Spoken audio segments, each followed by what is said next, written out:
Episode की शुरुआत में हमें यंग शुक्शन और क्वन्यंग को दिखाया जाता है, जिन्हें फॉक्स ऑर्फनेज में काफ़ी टॉर्चर किया जाता था। जैसे हमने पिछले एपिसोड में देखा था, क्वन्यंग शुक्शन के लिए वेजिटेरियन बन गया था। उन दिनों क्वन्यंग काफ़ी बीमार रहता था, तो उसके हिस्से के सारे काम शुक्शन किया करता था और क्वन्यंग के लिए मार भी खाता था।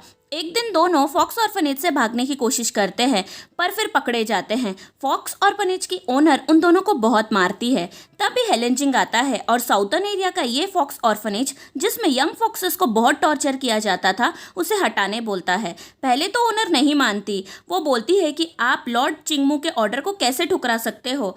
तो हेलेंजिंग बोलता है कि लॉर्ड चिंगमू का एरिया नॉर्थ है और तुम्हारा ये ऑर्फनेज मेरे एरिया में आता है और यहाँ मेरा ही बात चलता है। अब ओनर के पास कोई और रास्ता नहीं था, इसलिए वो ऑर्फनेज को वहाँ से हटाती है। शुक्शन और क्वन्यंग दोनों हेलेंजिंग को फॉलो करते हैं। पहले तो हेलेंजिंग दोनों को उसका पीछा करने से मना करता है, पर बाद में जब दिन में ना दिखने की वजह से वो बार बार किसी चीज से टकराता है, वो दोनों हेलेंजिंग को संभालते हैं। यहाँ से सीन कट होके हमें अभी प्रेजेंट दिखाया जाता है, जहाँ पीपी शाओजू के कैफे में जाती है। पीपी शाओजू को बताती है कि उसने अपने जॉब से रिजाइन दिया है ताकि वो जाइलिन के साथ अमेरिका जाके फ्रेश स्टार्ट कर सके। शाओजू से पूछती है कि क्या जाइलिन ने तुम्हें उसके साथ चलने को कहा है, तो पीपी उसे बताती है कि उसने कहा है कि उसके अमेरिका से रिटर्न आने के बाद वो मुझसे बात करेगा। शाओजू से बोलती है कि अगर तुम अमेरिका चले जाओगी तो हेलेंजिंग का क्या होगा। पीपी उसे बताती है कि हेलेंजिंग शायद मुझसे मिलना भी नहीं चाहता होगा, क्योंकि पिछले बार जब मैं उससे मिलने गई थी, मैं अपने साथ रियल गर्ल लेके गई थी। हेलेंजिंग को उस वक्त इतना गुस्सा आया था, उसने अपना फिंगर उस रियल गर्ल में रखा और उसका फिंगर ही पूरा जल गया। शाओजू से बोलती है कि इस बार तुमने हद कर दी। क्या तुम्हें कभी भी हेलेंजिंग ने नुकसान पहुंचाया है? नहीं ना, तुम्हें उससे माफी मांगना चाहिए। पीपी तुरंत उससे मिलने के लिए निकलती है। इसी बीच शुक्शन और क्वन्यंग के बीच कोल्ड वॉर चल रहा था। जो लोग सारी चीज एक साथ किया करते थे, वो लोग अब एक दूसरे को इग्नोर कर रहे थे। शाओजू उन दोनों के बीच का कोल्ड वॉर खत्म करने का डिसाइड करती है। पहले तो वो एक ग्रुप क्रिएट करती है, फिर वो उन दोनों को मूवी के लिए इनवाइट करती है।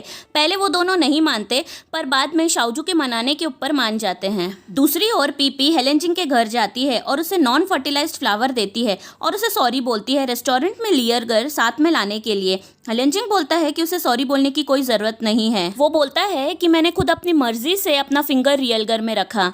हेलेंजिंग उसे घर पे इनवाइट करता है। पीपी हिचकिचाती है, पर वो मान जाती है। पीपी हेलेंजिंग के जले हुए फिंगर की पट्टी करती है। हेलेंजिंग उससे पूछता है कि क्या अभी भी तुम मुझसे डरती हो। वो बोलती है कि हाँ, पर थोड़ा सा कम। तभी इतने समय में पहली बार पीपी हेलेंजिंग से फॉक्सेस के बारे में क्वेश्चन पूछती है। वो बोलती है कि तुमने मुझे बताया था कि फॉक्सेस ह्यूमन लिवर को खाते हैं, क्या ये बात सच है? तो हेलेंजिंग बोलता है कि साउथ एरिया में मैंने उसे कई सौ साल पहले ही ह्यूमन लिवर खाने की प्रथा को हटा दिया था। पीपी उससे पूछती है कि क्या कभी भी तुमने ह्यूमन लिवर को खाया है। पहले तो वो हिचकिचाता है, पर बाद में बोलता है हाँ, मैंने खाया है, पर मुझे ज़बरदस्ती ह्यूमन लिवर खिलाया गया था, पर बाद में मैंने खुद ये प्रथा को हटा दिया। शायद पीपी यहाँ पे थोड़ा सा डर जाती है, इसलिए वो वहाँ से चले जाती है। इसी बीच शाओजू मूवी देखने के लिए मॉल में शुक्शन और क्वन्यंग का वेट कर रही थी। वो दोनों वहाँ पे पहुँचते हैं, पर दोनों एक दूसरे से बात नहीं करते।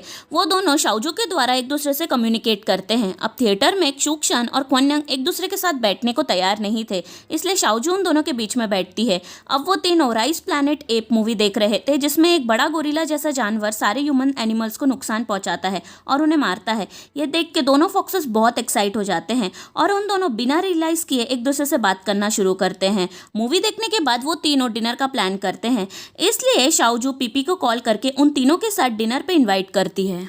दूसरी ओर हेलेंजिंग और चनवा पुराने पेंटिंग्स और एंशिएंट कैरेक्टर के ऊपर डिस्कशन कर रहे थे। चनवा बोलती है कि मैंने जितना भी इंफॉर्मेशन कलेक्ट किया है, उन सब में से ये उनके काम आने वाला है, पर उनमें से कई सारे कैरेक्टर्स यानी शब्द ऐसे हैं जिन्हें उसने पहले कभी भी नहीं सुना था। वो बोलती है कि इसलिए वो नॉर्थ एरिया जाने वाली है। हेलेंजिंग चनवा के गले पे झाओसोंग का ऑब देखता है। चनवा हेलेंजिंग को बोलती है कि झाओसोंग ने नॉर्थ जाने के लिए उसका ऑब पहनने बोला है और वहाँ पे वो सबको झूठ बोलने वाला है कि वो उसकी प्रेमिका है। हेलेंजिंग टेंशन में दिखता है, पर चनवा उसे अश्योरेंस देती है कि झाओसोंग उसे नुकसान नहीं पहुंचाएगा और इस बार वो नॉर्थ में जाके एल्डर से मिलके बहुत सारा इन्फॉर्मेशन कलेक्ट करके ही रिटर्न आएगी। इसी बीच पीपी शाओजू से मिलने मॉल पहुंचती है। तभी उसे पीछे जाइलिन और ट्यांगशिन एक साथ डिनर करते हुए दिखते हैं। वो पहले तो कंफ्यूज हो जाती है, क्योंकि उन दोनों ने कहा था कि वो दोनों आज बिजी रहने वाले हैं। फिर वो दोनों एक साथ क्या कर रहे हैं ये सोचते हुए वो पहले तो जाइलिन को कॉल करके पूछती है कि वो कहाँ है। वो बोलता है कि वो प्रोफेसर के साथ डिनर करने बाहर आया है। इसके बाद वो ट्यांगशिन को कॉल करके पूछती है। ट्यांगशिन भी झूठ बोलती है कि वो अपने दोस्तों के साथ बाहर आई है, पर बात करते हुए पीपी उन दोनों के पास पहुंच जाती है। वो दोनों पीपी को अचानक देख के डर जाते हैं। ट्यांगशिन सिचुएशन को एक्सप्लेन करने की कोशिश करती है, पर पीपी उसे चुप रहने बोलती है। इनफैक्ट वो जाइलिन के पास जाके बोलती है कि तुम मुझे एक्सप्लेन करो कि ये सब क्या है। क्या ट्यांगशिन की वजह से तुम मुझे छोड़ना चाहते हो या फिर पहले ही मुझसे तुमने प्यार करना छोड़ दिया था? जाइलिन बोलता है कि मैंने तुमसे प्यार करना ही बंद कर दिया था। मुझे लगता है कि हम दोनों एक दूसरे के लिए सूटेबल नहीं हैं और जो मेरे लिए सही व्यक्ति है वो मुझे मिल चुका है। पीपी उसे बोलती है कि एटलीस्ट तुम दोनों मुझे इन्फॉर्म तो करना चाहिए था, फिर हमारे तीनों का समय वेस्ट नहीं होता। और अगर आज मैं तुम दोनों के साथ नहीं मिलती तो तुम दोनों मुझे इसके बारे में कभी भी नहीं बताते। वो जाइलिन को बोलती है कि एटलीस्ट अभी तो बोलो लेट्स ब्रेकअप। जाइलिन बोलता है तो पीपी उसे कहती है कि देखा कितना आसान था, और वो गुस्से में वहां से चले जाती है। पीपी एक पब में जाके ड्रिंक कर रही थी, तभी एक अनजान आदमी पीपी को अकेले दुखी देख के ड्रिंक में कुछ पाउडर मिलाता है और वो ड्रिंक ट्रिक से पीपी को पिला देता है। वो आदमी पीपी को आधे होश में से ही वहां से लेके जाता है। तभी एक शॉप का ओनर, जिसे हमने एपिसोड 7 में देखा था, जिसके सर पे पीपी ने हाथ रखा था, वो देख लेता है।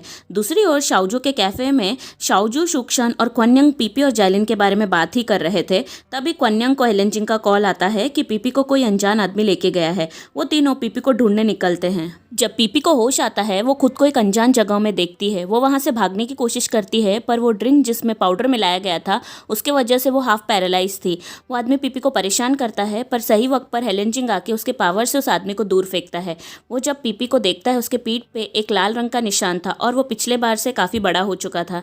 इसे देख हेलेंजिंग उसे अपना कोट देता है। तभी शाओजू, शुक्शन और क्वन्यंग पहुँचते हैं। वो सब पीपी को कार में लेके जाते हैं और ये सारी चीज़ें होते हुए वांगशुआन फोटो क्लिक करती है।